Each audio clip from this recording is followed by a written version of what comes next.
Hey guys, आज हम इस वीडियो में देखेंगे preparation of set for common surgical procedure. Okay, तो मतलब कि कोई भी सर्जरी जब स्टार्ट होती, चाहे वो मेजर हो, चाहे वो मॉडरेट हो, चाहे वो माइनर हो, तो वो ओटी में होती है। और मतलब वो स्ट्राइल सर्जरी है तो, है ना। और जो इन्फेक्टेड है, जैसे कि इस एक्सीडेंट से कोई आया है या किसी का वुंड इन्फेक्टेड हो गया है, पस फॉर्मेशन हो गया है, तो वो नॉर्मली ड्रेसिंग रूम में होते हैं। लेकिन जो क्लीन सर्जरी होती है वो आपको पता ही है, वो ऑपरेशन थिएटर में होती है। तो उसको सक्सेस बनाने के लिए ये छोटी छोटी माइनर चीज़ें हैं जो कि हमें बहुत ध्यान रखनी पड़ती है, जिससे कि वो सर्जरी क्या होती है, सक्सेसफुली मतलब टाइम से हो जाएगी। और दूसरा, उसमें क्या नहीं होगा, अगर हम ये छोटी जो चीज़ें हैं इसको ध्यान में रखेंगे तो क्या नहीं होगा, इन्फेक्शन नहीं होगा और सर्जरी बहुत आराम से क्या होगी, कंप्लीट होगी। इन्फेक्शन नहीं होगा तो सर्जरी अपने टाइम से, जितने भी दिन उसको चाहिए उतने दिन में पेशेंट रिकवर होकर अपने घर भी पहुंच जाएगा। तो चलिए हम स्टार्ट करते हैं और देखते हैं कि हमें क्या क्या सावधानियां रखनी चाहिए, क्या क्या हमें तैयारियां करनी होती हैं ऑपरेशन के समय में। ठीक है, तो बच्चों ये जो वीडियो है ये माइंड हाइड नर्सिंग से हम दे रहे हैं आपको। तो जब भी आपको कोई भी टॉपिक पे चाहिए नोट्स या लेक्चर, तो आप माइंड हाइस्ट नर्सिंग करके आप टाइप करिए और तो आपको मिल जाएंगे। आप का अपना टाइटल लिखिए और उसके बाद आप लिख दिए माइंड हाइड नर्सिंग, तो वो आपको मिल जाएगा। और उसमें भी इसी तरीके की वीडियो होंगी जो कि आपको फ़ायदा देंगी।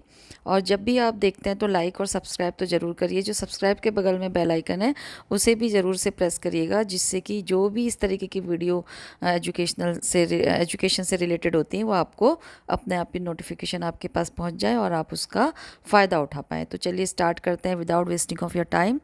तो देखिए, प्रिपरेशन मायोट्रॉली, यानी कि जो प्रिपेयरिंग मायोट्रॉली, मायोट्रॉली क्या होती है ये देख लीजिए, ये है मायोट्रॉली। ठीक है, तो इसको प्रिपेयर करने के लिए क्या क्या करना पड़ता है, इसमें स्टेराइल वाटर रेपेलेंट, जो रेपेलेंट्स जो शीट्स होती है, मीन आपने मैकिन्टॉश सुना होगा ना, रबड़ की शीट, वो जो होती है वो भी स्टेराइल होती है। ठीक है, उसको भी स्टेराइल किया जाता है।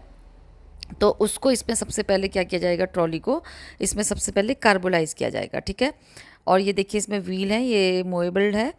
तो यहाँ पे को इसको सबसे पहले कार्बोलिक एसिड से क्या किया जाता है, और वो ग्लव्स पहन के और ड्रेसिंग मटेरियल से इसको कार्बोलिक एसिड इसमें पोर करके उसको इस तरीके से वन वे में ना, इस तरीके से वन वे में इसको करते हैं। ठीक है, लॉन्गिट्यूडनल में, मतलब सर्कुलर वे में नहीं करेंगे, लॉन्गिट्यूड इस तरीके से। ठीक है, ये एक ही साइड से करते हैं इसको इस तरीके से। आया समझ में?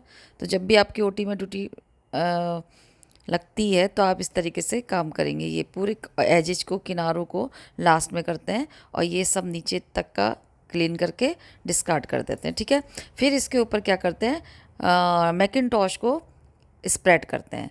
तो मैकिन्टॉश भी कैसा होता है, उसको अब आपने हाथ से नहीं करना है, उसको आपने किससे करना है, चिटिल फॉर्सिप से, जो कि ऑलरेडी क्या रहती है, स्टेराइल रहती है, और आप उसको कंटेनर में डाल के रखते हैं, जैसे आपको पता ही है। तो आप क्या करेंगे, उसको साइडेक्स के जो सोल्यूशन में रहती है या सेवलॉन के सोल्यूशन में रहती है, तो उसमें वो आप उससे क्या करेंगे, इसके दोनों को एंड को पकड़ के उसको उसी की हेल्प से इसको स्प्रेड करेंगे और ये पूरा यहाँ तक फैल जाएगा। ठीक है, और या फिर अगर आपको उससे डिफ़िकल्टी होती है तो आपको सर्जिकल जो स्टेराइल ग्लव्स होते हैं उसको पहन के तब उसको फैलाना चाहिए। ठीक है, कहीं कहीं पर ऐसा भी होता है, अगर आपके पास ज़्यादा मटेरियल है, ग्लव्स आप हैं बहुत तरीके से, मतलब ज़्यादा अमाउंट में है, तो आप कर सकते हैं। नहीं तो ज़्यादातर क्या होता है कि ग्लव्स वेस्ट ना हो करके इंस्ट्रूमेंट का ही यूज़ किया जाता है ना। तो आप ग्लव्स पहन लीजिए सर्जिकल और उससे फिर आप इस तरीके से इसको अच्छे से स्प्रेड कर दीजिए। पर ये ध्यान रखें कि वो सर्जिकल जो ग्लव्स आप पहन रहे हैं वो स्टेराइल हो और उसका कहीं पर भी टच ना हो, इसके अलावा कहीं और टच ना हो वो। ठीक है, तो उसके बाद क्या करते हैं आप उसको, अब आपने क्या करा, ये सीट बिछा दी मैकिन्टॉश, उसके ऊपर आपने दो स्टाइल टॉवल भी आपने एक दूसरे के ऊपर बिछा दिया। जैसे मैकिन्टॉश बिछाया, अब आपने इसके ऊपर जो स्टाइल ऑलरेडी टॉवल होती है ना, यानी कि जो लिनन होता है ना, उसको टॉवल बोलते हैं, स्टाइल टॉवल, तो वो भी क्या की जाती है, स्टाइल, तो उसकी जो तह होती है वो इस तरीके से बनाई जाती है ओटीज़ में कि वो आप उसके दोनों कॉर्नर पकड़ेंगे चिटर फॉर्सिप से और इसको आराम से इसके ऊपर स्प्रेड करेंगे, धीरे से रखेंगे और उसको खोलेंगे तो वो ओपन हो जाएगी। फिर आपको क्या करना है, उसको स्प्रेड कर देना। तो जो अंदर का पार्ट है वो अंदर की साइड रहेगा और जो बाहर का है वो नीचे की ओर फैला देंगे। इसके ऊपर आपने इसको कवर कर दिया, फिर एक से किया, फिर सेम उसी प्रोसीजर से दूसरे से किया। Okay, then only those instrument are place. अब आपको क्या करना है, उसमें वही इंस्ट्रूमेंट रखने हैं जो आपके इस ऑपरेशन के समय में क्या है, रिक्वायर्ड है। ठीक है, अननेसेसरी नहीं रखना है, कहने का मतलब। ठीक है, अब वो कैसे रखने हैं, जैसे फॉर एग्जाम्पल जनरल सर्जरी हो रही है। ठीक है, तो आपने क्या करना है, जनरल इंस्ट्रूमेंट यहाँ पे लगाने हैं। ठीक, और यहाँ पे स्पेशल आर्टिकल लगाने हैं, स्पेशल इंस्ट्रूमेंट। फॉर एग्जाम्पल अगर आपकी नॉलेज के लिए मैं बता दूँ, अगर आप अपेंडेक्टमी करवा रहे हैं तो आपको क्या करना पड़ेगा, यहाँ पे बैबकॉक रखना पड़ेगा, यहाँ पे किडनी ट्रे रखनी पड़ेगी, यहाँ पे थोड़े से गॉज पीसेस रखने पड़ेंगे, वो भी काउंट करके। जैसे 4 आपने गॉज स्पंज रख दिए, गॉज पीसेस 4 रख दिए, यहाँ पे आपने फिर अकॉर्डिंग टू नीड, और वो आपने यहाँ पे सर्जिकल इंस्ट्रूमेंट रख दिए। जैसे कि सबसे पहले आपने स्पंज स्टिक रख दी, उसके क्योंकि स्पंज स्टिक से आप क्या करेंगे, उसका रैशनल होगा कि आपको पेशेंट को प्रेप करना है, पेंट करना है। कहने का मतलब है, यहाँ पे जब आपने किडनी ट्रे रखी उसमें आपने बिटाडिन सोल्यूशन पोर करवा लिया, किसी जो बाहर स्टाफ होती है ना, सर्कुलेटिंग स्टाफ बोलते हैं उसको, तो उन्होंने। और जो यहाँ पे ऑपरेशन करवा रही है, जो स्क्रब हो चुकी है, वो मैं पहले वीडियो डाल चुकी हूँ, आप देख लीजिएगा। तो वो जो स्क्रबिंग जो ऑपरेशन करवाती है, डॉक्टर के संग असिस्ट करवाती है, उसको बोलते हैं स्क्रब स्टाफ, है ना। स्क्रब जो नर्सिंग ऑफिसर हैं वो करवाते हैं, और जो फ्लोर में रहते हैं वो होते हैं सर्कुलेटिंग नर्सिंग ऑफिसर। ओके, तो आपने क्या कहा उनसे, किडनी ट्रे में आप बिटाडिन पोर कर दीजिए, फिर यहाँ से आपने ये स्पंज स्टिक उठाई, फिर आपने यहाँ से ड्रेसिंग मटेरियल उठाया, फिर आपने यहाँ पे किडनी ट्रेस में उसको सोक मतलब किया, उसको डिप किया, सोक किया, और यहाँ पे आपने पेशेंट जो लेटा है यहीं पे ये जैसे ऑपरेशन थिएटर वो है, ओटी टेबल है, यहाँ पे पेशेंट लेटा हुआ है। ठीक है, अब आपने उसका क्या किया, पूरा उसको अच्छी से पहले टाई कर लिया, उसके हैंड वगैरह आर्म रेस्ट में रख के उसके लेग को भी अच्छे से टाई कर लिया। अब आपको जैसे अपेंडिक्स का करना है, तो आपने क्या करा, राइट साइड लोअर एब्डोमेन में आपको उसको प्रेप करना होगा। तो आपको क्या करना पड़ेगा, सेंटर टू आउटर, यानी कि आपको इस तरीके से क्लीन करके डिस्कार्ड करना है। ठीक है, फिर आपने एक और पीस लिया और आपने बेटाडिन लगाया, फिर आपने क्या किया, इस तरीके से इनर टू आउटर आपने क्लीन किया और इसका डिस्कार्ड कर दिया। इस तरीके से आपने उसको पेंट कर दिया। अब आपने यहाँ पे को जो ड्रेप के लिए दूसरी ट्रे बनेगी, यानी कि एक और ऐसी ट्रे बनी होगी पास में, जो कि आपके सिर्फ उसमें लिनन मटेरियल होते हैं, जैसे कि उसमें सबसे पहले, और उसी तरीके से उसका अरेंजमेंट होता है जैसे उसकी रिक्वायरमेंट होती है। सबसे पहले आपने ऊपर गाउन रखने होते हैं, क्योंकि जब डॉक्टर और नर्सेस जो होती हैं वो स्क्रब होकर आ जाएंगी, तो वो क्या करेंगे, गाउन उठाएंगे। तो आपने गाउन ले लिए, वो भी कैसे ले लिए, गाउन को भी ऐसे ही नहीं रखा रहेगा, अंदर जो भी आर्टिकल, जैसे ये ट्रे है, तो आपने यहाँ पे क्या करें, कट शीट रख दी, ड्रेप रख दिया, मैकिंटॉश रख दिया, जो पेशेंट के ऊपर आपको कवर करने हैं पेशेंट को, वो सारे आपने यहाँ पे रख दिए। अब उसको भी आपने क्या करा, सर्जिकल टॉवल से कवर कर दिया, जब तक कि डॉक्टर्स और नर्सिंग ऑफिसर जो होते हैं वो स्क्रब हो रहे होते हैं, यानी कि वो जब हैंड वॉश कर रहे होते हैं, तो उस समय तक आपने इसको कवर कर दिया। अब जो कवर किया है उसके ऊपर आपने क्या रख दिए, गाउन रख दिए, जो कि गाउन आपके हो सकते हैं जितने भी ऑपरेशन कर रहे हैं, 2 हो सकते हैं, 3 हो सकते हैं। ठीक है, आपने वो रख दिए, और फिर उसके बाद जो भी है वो गाउन उठाएंगे और उसको अपने अपने गाउन को पहनेंगे, और उसके बाद उसमें आपने फिर अंदर जो शीट है उसके अंदर से आपने, जब ये पेंट कर रहा, तो अब आपको क्या करना है, उसके पेशेंट को इन शीट से आपको कवर करना है। जैसे कि पहले आपने लोअर उसके एक जो होता है लोअर पार्ट में डाल दी आधी शीट, फिर उसके ऊपर डाल दी, और बीच में आपने कट शीट डाल दी, और उनको क्या करा, चारों कॉर्नर में, जैसे यहाँ पे ऑपरेशन करना है तो ये कॉर्नर में आपने कट शीट डाली। कट कहाँ आना चाहिए, जहाँ पे आपके ऑपरेशन करना है, ताकि वो ओपन रहे और बाकी सारा चीज़ कवर रहे। ठीक है, और फिर आपने उसको टावल क्लिप से साइड में क्या कर दिए, मतलब उसको आपने मतलब अटैच कर दिया। ठीक है, पिन कर दिया, पिन अप कर दिया, ताकि वो टावल क्लिप आपने अटैच कर दी, जिससे कि वो हिले ना, इधर उधर वो ना करे, और आपने क्या करा, उसको बिल्कुल ही सिक्योर कर दिया। ठीक है, तो इस तरीके से आप उसको ट्रॉली को तैयार करते हैं। अब आपने क्या करा, the instrument are capped there respectively place. अब आपने देखो, जैसे मैंने आपको अभी बताया कि आपको कहाँ पे क्या रखना है वो आपको पता होना चाहिए। जैसे कि आपने सबसे पहले बीपी एंड सर्जिकल इंस्ट्रूमेंट रखा, स्पंज स्टिक से आपने ड्रेप कर पेंट कर दिया। उसके बाद आपने नाइफ़ रखा, क्योंकि फिर नाइफ से आप कट करेंगे, इंसिजन लगाएंगे। उसके बाद आपने टिश्यू सीजर रखी, फिर आपने सूचर सीजर रखी, क्योंकि टिश्यू सीजर से आप क्या करेंगे, आप यहाँ पे नाइफ के बाद आप उसका कट करेंगे ना, तो कट करने के लिए आपने यहाँ से क्या करी, फॉरसिप उठाई। अब यहाँ पे सूचर सीजर के पास आपने थंब फॉरसिप्स रखी, एक टूथ रख दी, एक नॉन टूथ रख दी। उसके बाद आपने यहाँ पे 4 मॉस्किटो रखी, 4 उसमें आपने मीडियम आर्टरी रख दी, 4 आपने उसमें एलिस रख दी, 4 आपने उसमें ये जो रिट्रैक्टर्स हैं वो रख दिए। 4 मतलब 2, या तो इसमें तो जर्नी डिटेक्टर भी काम आ जाएगा और स्मॉल वन वे डिटेक्टर भी आप यहाँ पे रख सकते हैं, क्योंकि इंसिजन छोटा लगेगा ना। तो रिक्वायरमेंट के अकॉर्डिंग आपको जहाँ पे आपको प्लेस करना वहीं पे आपको रखना है, ताकि आप बिना देखे भी वहीं पे आपका हाथ जाएगा, ठीक है। और काउंटिंग क्यों कर रहे हैं वो आपको पता है, क्योंकि बहुत बार आपने सुना होगा कि ऑपरेशन के अंदर टॉवल छोड़ दी, आप कैंची छोड़ दी, क्योंकि वो अपनी लैंग्वेज में बोलते हैं ना, लेकिन वो टॉवल नहीं होता है, वो यही क्लॉथ्स होते हैं, स्पंज होते हैं, जो कि आप ड्यूरिंग सर्जरी उसको क्या करते हैं, मॉफ करते हैं, ब्लड सोक करते हैं।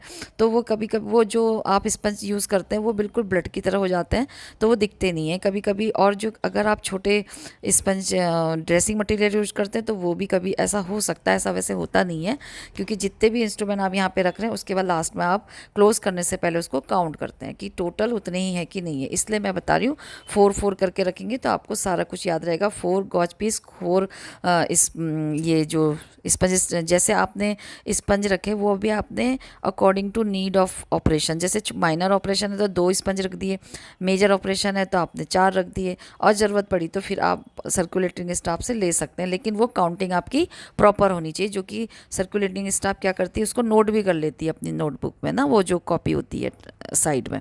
तो इंस्ट्रूमेंट और कैप जो होती है वो उसको उसी के प्लेस में रखना है, respective place all time to avoid wasting time. ये क्यों किया जा रहा है, ताकि वेस्ट टाइम ना हो। डॉक्टर को चाहिए एलिस तो आपका हाथ फटाफट यहाँ पे जाएगा, अगर डॉक्टर को चाहिए मॉस्किटो तो आपका यहाँ पे जाएगा। तो कहने का मतलब है जहाँ पे चीज़ होगी वहीं पे आपका हाथ जाएगा, ठीक है। तो जैसी ज़रूरत होगी आप वैसे उसको ले सकते हैं। तो ये एक एग्जाम्पल थोड़ा सा दिया है जो नेट से मिला था, कि इस तरीके से ये जैसे मायो ट्रॉली है ये, तो आपने यहाँ पे किडनी ट्रे रख दी, उसके बाद आपने ये इलेक्ट्रो कॉटरी, यानी कि जो कॉटरी मशीन होती है ना, जो उसकी इलेक्ट्रिक वायर होती है, तो वो रख दी, जो कि क्या है ऑलरेडी स्ट्राइल होती है, जो कि कहाँ होती है, फॉर्मुलिन चैम्बर में पड़ी होती, तो उसको रख लिया। उसके बाद आपने बेबकॉक, वही जैसे मैंने अभी आपको बताया कुछ स्पेशल इंस्ट्रूमेंट है वो आपने यहाँ रख दिए, ठीक है। और ये जो एलिस फॉर्सिप टिश्यू फॉर्सिप है वो इधर रख दिए सामने, इधर स्पेशल आर्टिकल रख दिए। ये अपना अपना तरीका है कि कैसे करके रखते हैं उसको, ठीक है। अब ये एक नमूना मिला था, लेकिन जो मैंने आपको बताया वो ज़्यादा बेस्ट होगा अगर आप रखेंगे तो इस तरीके से। ड्यूरिंग ऑपरेशन, अब ये तो था बिफोर ऑपरेशन जो आपने तैयारी करी। अब ड्यूरिंग ऑपरेशन क्या करना है, instrument with sharp point are place with their point और cutting edge away from the doctor.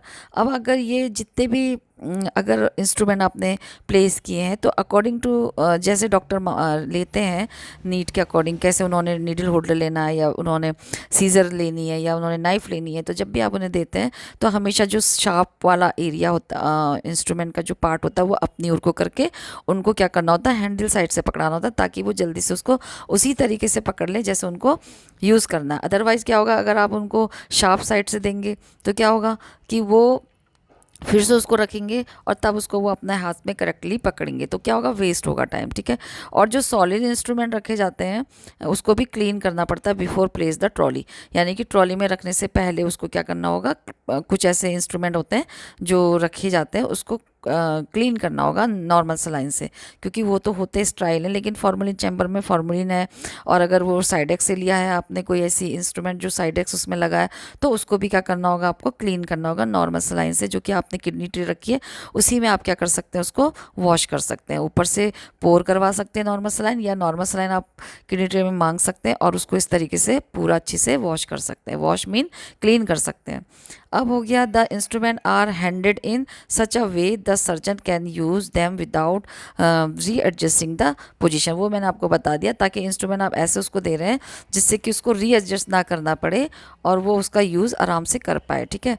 If the need जो needle has been mounted over a needle holder, अगर आप जब ये नीडल होल्डर को, ये जो नीडल होती है इसको आप क्या करेंगे, जो ये इसकी जो ये होती है ना शार्प, इसको आपको ऊपर की ओर को करना होता है, तो आपको खुद ही इसको एडजस्ट करके देना होता है, जैसे कि आप सिल रहे होते हैं ना, जैसे आपको कुछ चीज़ क्या करनी है, स्टिच करनी है, तो आप उस तरीके से लगाएंगे जो आपके लिए कंफर्ट हो, तो सेम आपको भी डॉक्टर के लिए इसी तरीके से देना पड़ेगा, ठीक है। इस तरीके से उसको जो ये एज होता है, ये जो थ्रेड का जो ये है, इसको आपको अपनी ओर करना पड़ेगा, और जो इसकी टिप होती है इसको आउटसाइड करनी पड़ेगी अप ऊपर की ओर को, ठीक है। और इसको इस तरीके से होल्ड करके यहाँ से लॉक करना पड़ेगा, और इसको फिर अपनी ओर करके ये वाला पार्ट डॉक्टर की ओर करना पड़ेगा, ताकि वो इसको इजीली होल्ड कर ले और फिर वो इसको क्या करे, यूज़ करे। ठीक है।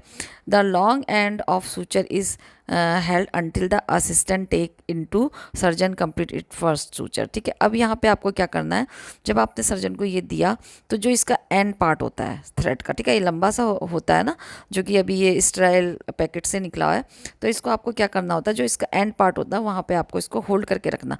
अब आप हैंड से होल्ड करेंगे तो जब डॉक्टर इसको स्टिच करेगा तो उसको तो वो जब इसे पुल करेगा, मतलब खींचेगा, तो क्या होगा, ये जो थ्रेड होता है ये भी निकल जाएगा। ठीक है। तो क्या करना पड़ेगा आपको, यहाँ पे उसके इसके एंड में एक मॉस्किटो लगा देनी पड़ेगी। मॉस्किटो मतलब आर्टरी फॉरसिप की तरह ही होता है, जिसको आप यही होता है, सेम इसी की तरह होता है, तो वो ज़रा छोटा होता है साइज़ में, तो उसको आपको लगा देना होता है और इसको इस तरीके से यहाँ से लॉक कर देंगे। तो वो क्या होगा, जब डॉक्टर इसको स्टिच करेंगे तो वो जब इसको खींचेंगे धागे को तो वो भी साथ साथ जाएगा, लेकिन वहाँ से पार नहीं होगा, वहाँ पे वो इस रुक जाएगा, और उसी की हेल्प से और नीडल होल्डर की हेल्प से डॉक्टर उसको नॉट कर लेंगे। ठीक है। तो इस तरीके से उसका एंड पार्ट भी आपको ध्यान रखना पड़ता है सूचर का। और आपको क्या करना होता है, ligature handed to surgeon grasp between finger of two hand, grasp between two, मतलब कि जब जब भी आप कुछ उसको देते हैं तो उसके बाद आपको लाइगेचर भी देना होता है, जो कि वो अपने मतलब थंब फॉर्सिप वगैरह जो उसको क्या कर सके, अपनी ग्रास्प कर लेते हैं अपने फिंगर में, तो उसको भी आपको देने के लिए अपने ओर को उसका मूव करना होता है, और जहाँ से उसका एंड पार्ट होता है वो डॉक्टर की ओर करना होता है, ताकि वो उसको इजीली पकड़ पाए। ठीक है। और बस यही है, और इसमें कुछ ये थोड़ा सा ये है ना, लिक्चर अंडों में या रीलों में पकड़ा जा सकता है। कहने का मतलब ये जो ये दिखाया है ये एग नहीं है, ये एज होंगे। ठीक है। थोड़ा सा वो मिस्टेक है, कहने का मतलब ये रफ पार्ट होता है, तो यहाँ से उसको पकड़ना पड़ेगा। जैसे अभी मैं कहीं पे अगर है तो मैं दिखाऊंगी आपको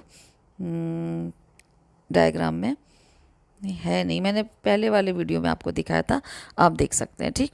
उसके बाद है opening the sterile wrap packet. अब आपको रैप, ये जो स्ट्राइल पैकेट होता है जैसे ये है ना, देखिए ये है, तो इसको आपको कैसे ओपन करना है। जो अभी आपने ट्रॉली तैयार करी है तो आपको क्या करना पड़ता है, जैसे आपने अभी यहाँ पे खोल रहे हैं, ये सर्कुलेटिंग स्टाफ है, अब आप इनको अंदर वाला देना है, ये बाहर का इनको बाहर ही रख देना पड़ेगा। ठीक है। तो अंदर देने के लिए क्या करना पड़ेगा, मायो ट्रॉली में इसको आपको प्लेस कर देना, या तो इन्होंने सर्जिकल ग्लव्स पहने होंगे, तो ये जो बाहर वाली स्टाफ है इसको क्या करेंगे, ऐसे करके ओपन करेंगे ना। तो इसमें क्या करने का, place the packet in such a way that it can be open away from the body. तो इसको अपने बॉडी से थोड़ा दूर हटा के इसको ओपन करना होता है, और फ्लैप जो होता है वो further away is open first, और जो ये फ्लैप होता है सबसे पहले दूर वाले को ओपन करना होता है। ठीक है। जैसे ये 4 पार्ट में जैसे एनवलप होता है इस तरीके से होगा, तो पहला फर्स्ट वाले जो इससे इनसे दूर है, जो नर्सिंग ऑफिसर से दूर होगा, उसको पहले खोलना है, पहले इस वाले को ओपन करना है, फिर ये जो साइड वाले होते हैं, साइड वाले जो फ्लैप होते हैं जैसे ये और ये, इसको ओपन करना पड़ेगा, फिर जो अपने पास वाला होता है उसको ऐसे ओपन करना पड़ेगा। ठीक है।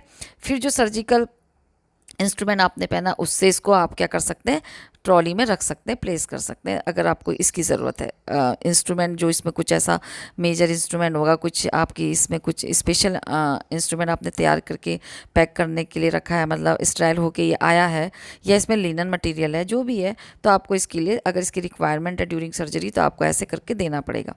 और द फ्लैप अगर है भी नहीं तब भी इसी तरीके से ओटी में यूज़ किए जाते हैं। इस अंदर का जो स्ट्राइल मटेरियल उसको टच नहीं करना, सिर्फ बाहर का इस तरीके से ओपन करना होता है और अपने से दूर रखना होता है। The flap further away open first then its side, ये तो मैंने आपको बता दिया। If the inner wrap is present it is open in same way but using sterile forceps. ठीक है। अब क्या करना होता है आपको, जैसे ये अब ये बाहर का तो आपने हाथ से कर लिया, ठीक है, ये खोल दिया, तो लेकिन बाहर वाला तो खोल लिया, हालांकि ये भी स्ट्राइल है पर अब इसमें हैंड लग चुके हैं, कहीं भी प्लेस में रखा है, तो ये आपका बाहर वाले को आप हाथ से कर सकते हैं, लेकिन जो इसके अंदर भी सेम इसी तरीके से सर्जिकल लिनन में बंधे हुए होते हैं ये एनवलप की तरह, तो आप उसको अब हाथ से नहीं करेंगे, उसको किससे करेंगे, आप चिटिल फॉरसिप से आपको उसको स्टेराइल जो फॉरसिप होते हैं उससे यूज़ करने के ओपन करना पड़ेगा। ठीक है। When tray needed to be wrapped after solution have been added to the dressing tray before it tray is taken to be bedside, or it should be wrapped in reserved order to that of wrap। ठीक है। अब उसमें क्या करना है आपको, जो भी ट्रे होती है, जब भी ट्रे को दोबारा लपेटने की आवश्यकता हो, अगर दोबारा से उसको दोबारा करना होता तो उसको क्या करना है, जैसे आप कर रहे हैं ना, कुछ भी ड्रेसिंग ट्रे को बेड पे ले जा रहे हैं, तो उसको ले जाने से पहले आपको वहाँ पे को स्ट्राइल करना पड़ेगा कोई भी सॉल्यूशन से। इसे लपेटने के क्रम में विपरीत क्रम में लपेटा जाना चाहिए, जैसे मैंने आपको बताया। फिर से दोबारा बंद करना है तो सबसे पहले आपको क्या करना पड़ेगा, अपने साइड का फोल्ड करना पड़ेगा। ठीक है, देखिए यहाँ पे लिखा है ना, प्रॉक्सिमल फ्लैप क्लोज फर्स्ट। तो सबसे पहले अब आपको जो अपने साइड वाला है, जैसे यहाँ पे देख लीजिए, जब आपको ये तो ओपन था, अब आपको इसको दोबारा से बांधना है। आपने स्ट्राइल कर सारे इंस्ट्रूमेंट क्लीन कर लिए, और जहाँ पे आपने रखा पहले उसने उस प्लेस को भी स्ट्राइल कर लिया, चाहे वो कोई बेड है या आपने ट्रे में रखा है कहीं पर भी। तो जब आप इसको ओपन क्लोज करेंगे तो ये वाला फ्लैप पहले बंद होगा, उसके बाद ये वाले फ्लैप बंद होंगे, फिर ये वाला फ्लैप बंद होगा। ठीक है, तो इस तरीके से आपको फिर से उसको फ्लैप को बंद करना है। अब हम पढ़ते हैं स्कैल्पल। स्कैल्पल क्या होते हैं, जो ये इसके लिए जो जिसको आप नाइफ भी बोलते हैं। ठीक है, तो ये जो होते हैं इनिशियल इंसिजन, इससे जो होते हैं सबसे पहले इसको यूज़ किया जाता है इंसिजन लगाने के लिए और कटिंग टिश्यू को कट करने के लिए, तभी तो आप अंदर पहुंचेंगे ना। तो सबसे पहले स्कैल्पल का यूज़ करते हैं। तो ये जो होते हैं consist of blade and is handle. तो ये किससे बड़े होते हैं, ब्लेड इसमें होगा और हैंडल होगा। सर्जन क्या करेंगे, offer refer to the instrument by its blade number. अब आप जो भी सर्जन को दे रहे हैं, जो भी वो ब्लेड ले मतलब हैंडल लेना चाह रहे हैं ना, अब ये तो आपको वो सर्जन नहीं बताएंगे, ये आपको खुद ही पता चल जाता है। जैसे जैसे सर्जरी होती है वैसा वैसा आप क्या रखते हैं, स्कैल्पल रखते हैं, और ब्लेड उसी के संग उसी तरीके का ओपन करते हैं। सबके पता रहता है कि कौन से नंबर में कौन सा ब्लेड लगेगा। ठीक है, तो ब्लेड नंबर 10 में यूज़ जो होती है primarily of the making large skin incision. अगर लार्ज जैसे लेप्रोटमी हो रही है, उसमें लार्ज स्किन इंसिजन लगाया जाएगा। ठीक है, तो उसमें क्या करना पड़ेगा, जो ये नाइफ होता है वो रखना पड़ेगा, यानी कि हैंडल। तो उसमें 4 नंबर का नाइफ रखना पड़ेगा, तो उसमें कितने नंबर का ब्लेड आएगा वो आपको देखना होता है। तो यहाँ पे 10 नंबर का ब्लेड को बोला है कि ये बड़ा नंबर में यूज़ कर सकते हैं, बड़े ऑपरेशन में, तो 10 का यूज़ करना पड़ेगा। और अगर ये वाला है नीचे का जो नुकीला आपको बीच वाला मिडिल वाला दिख रहा है, तो ये है 11 नंबर ऑफ ब्लेड। तो इसके लिए क्या करना पड़ेगा, प्रिसाइज और शार्पली एज। अगर इसका जो कुछ ऐसे ऑपरेशन होते हैं जिसमें शार्प होता है, एज को मतलब छोटे इंसिजन लगते हैं, शार्प लगते हैं, शार्पली एजेज होते हैं उसके किनारे।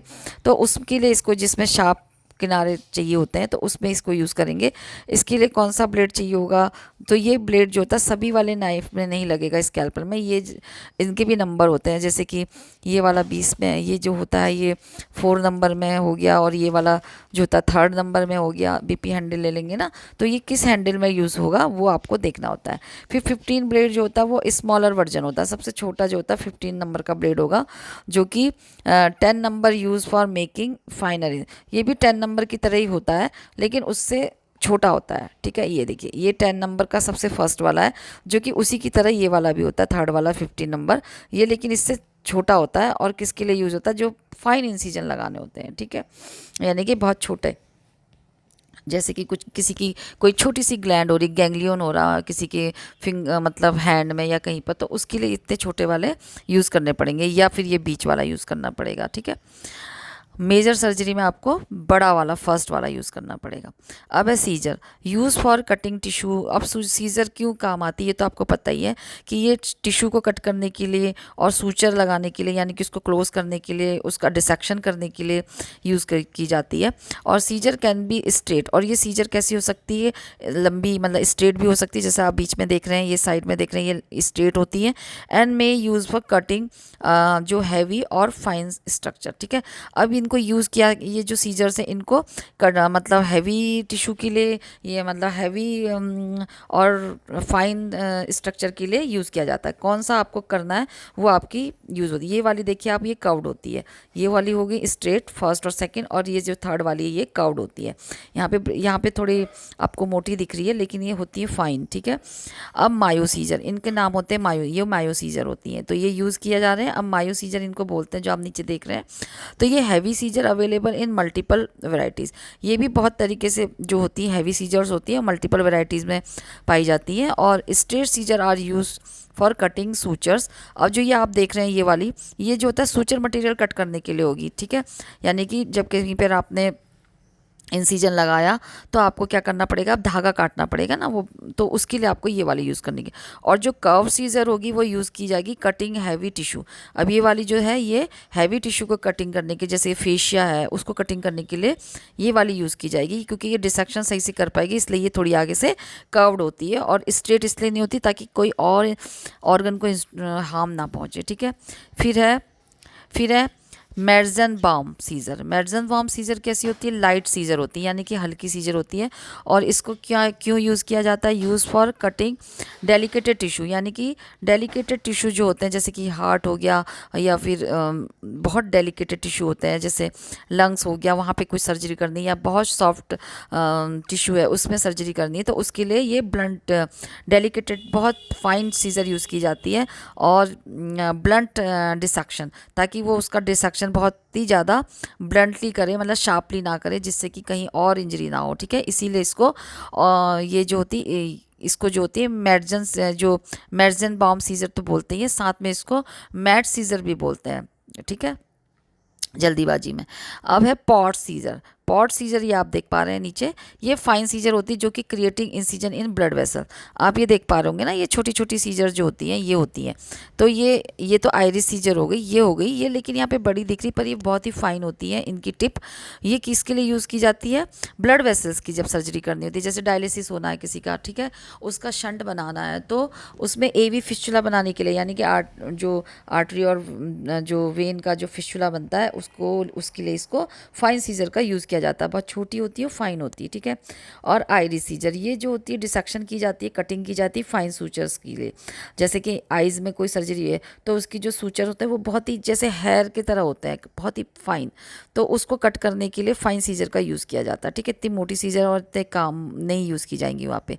Originally for the ophthalmic procedure, मैंने जैसे बताया आपको आई की सर्जरी के लिए ये यूज़ किया जाता है, but now serve multipurpose role, लेकिन आजकल इसका मल्टीपर्पस रोल भी होता है, ठीक है। अब होते हैं क्लैम्प्स। तो ये जो क्लैम्प्स होते हैं इसको लॉकिंग फॉरसिप भी बोलते हैं, ये आप नीचे देख पा रहे हैं, ये लॉकिंग फॉरसिप भी होती है। देयर आर रिचेड इंस्ट्रूमेंट होते हैं use to the hold tissue और ऑब्जेक्ट। देखिए ये जो होते हैं इसमें ये देख ली, इनमें दांत बने होते हैं, अभी मैं बड़ा करके दिखाऊंगी अगर दिखेगा तो, इसमें दांत से बने होते हैं इनके टिप में, यहाँ पे जो टिप होता है ना उसमें। और या फिर इसको प्रोवाइड होम्योस्टेसिस भी बोलेंगे, ये मतलब ब्लड को रोकने के लिए भी काम आती है। कैन बी ट्रॉमेटिक और एट्रोमेटिक, यानी कि ये एक तो पेनफुल भी हो सकती है और ट्रॉमा भी कर सकती है, क्योंकि इसमें दांत होते हैं। लेकिन आपको जो अभी सर्जरी करनी है उसके लिए ये बहुत अच्छी होती है, क्यों, क्योंकि ये स्लिप नहीं होती ना, इससे आगे से टीथ बने होते हैं, ठीक है। अब इसमें ये होते हैं क्लैम्प। अब इसमें होती है जो ये कर्ल हेमोस्टेस, तो ये होती है, और इसको क्या बोलेंगे, कर्ल हेमोस्टेट को also snap instrument and non tooth clamp होते हैं यूज टू ग्रास्प टिश्यू। ये जो होते हैं इसमें टूथ नहीं बना होता है, और ये क्या करते हैं, ग्राफ्स करते हैं, मतलब टिश्यू को पकड़ने के लिए, ब्लड वेसल्स को पकड़ने के लिए इसको यूज़ किया जाता है।